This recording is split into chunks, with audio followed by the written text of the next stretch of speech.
chat today with Brian Richmond, who, having been single for 12 years, is going to share his tips and strategies for maximising your success in the dating scene. Hi Brian, great to have you on Over 50 So What? Great to be on the show, Carol. So let's say you've got a nice smiling photo, they've got some interests that you've got in common, they've written in their profile some nice, maybe some fun comments about themselves and their attitude to life, and you think, well, maybe they don't have any negativity in their profile, and you think, oh, I think I want to meet this person or carry this conversation on a bit more. What do you do to send that initial message? What's the initial message or contact that you do online? This is an important one. I think what happens with a lot of guys, if they see a nice photo, bang, they'll click. That's it. As long as the lady looks all right, it's fine. What I think is very important, particularly for the guy to do, is mention things in the lady's profile, things that he liked. It could have been whatever it was. It could have been she loves going to the movies, and for him to mention that as well, which shows that he has read the profile right through. That's absolutely on the money from my perspective. Someone sends a message, an initial message saying that, I can see you like snow skiing or whatever, where have you been skiing, something linking into the profile, and you think, oh, he can put a sentence together. He's read my profile, we do have something in common, maybe I'll respond back. Yeah. The thing that people do though, from my perspective, and they won't get their message opened, is they just send a message saying hi. It's a little bit more we need than that. So that seems to be a common mistake that people that I receive from males. They just send a message saying hi, or they say, how are you? And that's it. And I'm thinking, you've never read my profile. We haven't got anything in common. You don't know how to put a sentence together. You can't start a conversation. So I'm not going to go any further. So what's your idea on that? Well, I think that's a common thing, and that happens with ladies and females too. That happens on both sides, where that's what it'll be. Hi, like your profile, whatever.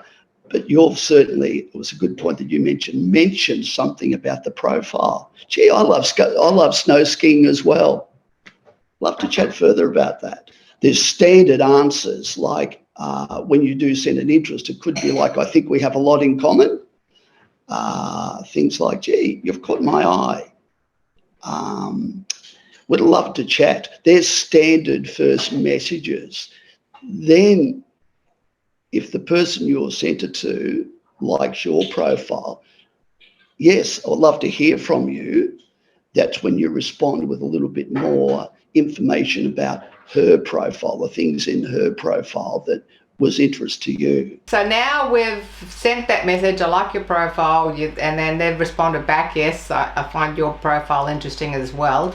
And then you start the conversation, I see you're interested in skiing or, going to the library or whatever it is, and you start this conversation. So you start talking to each other, and then what do you do, Brian? It's important to, when you are interacting with someone else, to listen to the other person and ask questions. So you're doing this by message, right? How do you go from messaging each other to and from? What do you do with the messaging process? When do you introduce your phone number? Is that because that's the next step? For me, after a couple of texts, I would say, look, we do seem to have a lot in common. I'd love to chat to you over the phone and see if it will take us to perhaps a potential coffee or even a glass of wine. Then I would send my phone number. If the texting has gone okay, there's usually a positive response there. So you send your number and then the lady will ring your number and you start talking on the phone? Yes. And what do you suggest for talking to someone for the first time on the phone? Lots of people are quite nervous about that. That's what I feel when I talk to other people, particularly ladies, are a little bit nervous about that. To me, it's never been a nervous thing. It's the exciting thing for me. It's meeting or interacting with a new person. And for me, I've always found it, interesting to find out about the person I'm talking to. And that is, as I mentioned before, asking questions. Well, obviously, we've contacted that person because we've got something similar. So let's start off with maybe the conversation would start with the things that we've got in common. I believe you think that men need to listen more rather than just talk about themselves. Can you expand on that? Guys are normally very competitive, and that's the way guys are. That's the way we're brought up since we've been little kids. And I think what happens out there is that guys generally think by telling the lady what he's got, how much he earns, what he owns, whatever will win the lady. And they end up controlling the conversation. So at the end of the conversation, she knows all about him. He knows nothing about her. I think the general rule of thumb is that guys learn to become listeners. I can concur. Females definitely like people to ask questions, or a man to ask a question, because I've had many experiences where I've been chatting to someone, but it's been a one-way street, and I've come away thinking, well, they're not interested in me at all, because all he did was talk about himself. He never asked any questions about me and my life, and wasn't interested in me. That's exactly right. He thinks he can win the lady that way, that he can impress her by what he's done, by what he's got. So that's false thinking by the guy. Do you have any other sort of suggestions about do's and don'ts when you're chatting to someone new on the phone? We don't go into our past relationships of what happened in our divorce, and that the whole idea is that for it to be light and for it to be fun, so that you'll come over as a likable person, and the person you're talking to will want to meet you because you're a fun person. So we want to look for a current photo that it's showing you looking happy, it's been taken by somebody, not you looking down at your phone. We want to have, all your interests actually there, so you can see whether the person looking at your profile can see if there's anything in common. You want to have a nice light written profile that reveals a bit about your personality, all upbeat, all positive.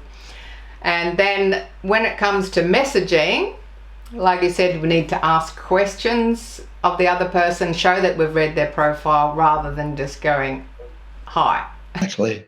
Thank you so much for coming on the show, Brian. Pleasure. I know it can be challenging to find yourself single later in life. It's time to get out there and make some new friends.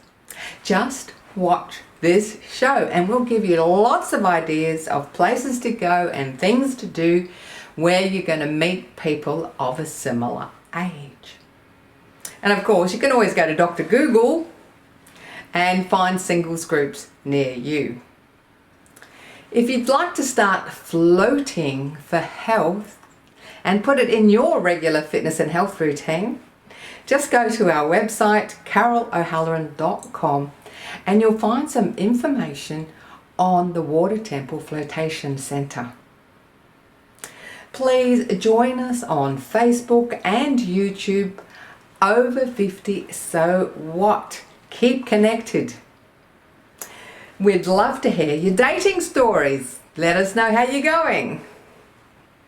Keep active, keep moving, and get out there, get amongst it. I'm Carol, over 50, so what?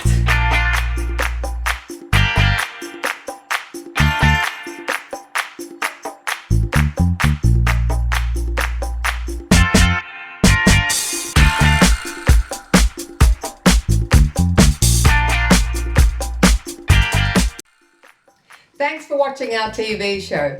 Be sure to hit subscribe and then you'll never miss an episode. Jump on Facebook, join our group, get in on the fun, fitness, wellness and inspiration. I'm Carol, over 50, so what?